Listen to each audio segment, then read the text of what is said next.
ka ke a re le ditšhinetse tanga tša ka di-12 ka moka ga tšona santse ra betsela ga fela ka mofase ke kgwetša doo ga ke tsebo re tsena nako ngwetsi ela a itlile nna iwane motho ele o tlo o bolela motlhoro gape nna ga se nna setlatla ke ngata pudumase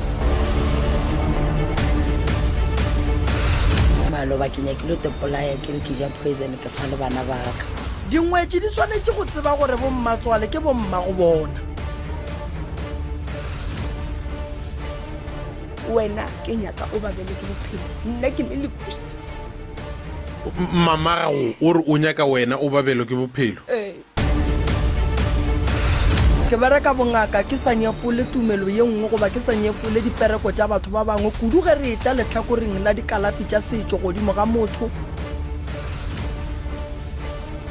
ra gore se sepapa go lena wa lekgama wa lebetha o le riatše ka mokana ga tšona lena ka moka ga le tsebe gore motho ga a betha motho santse le ye maphodiseng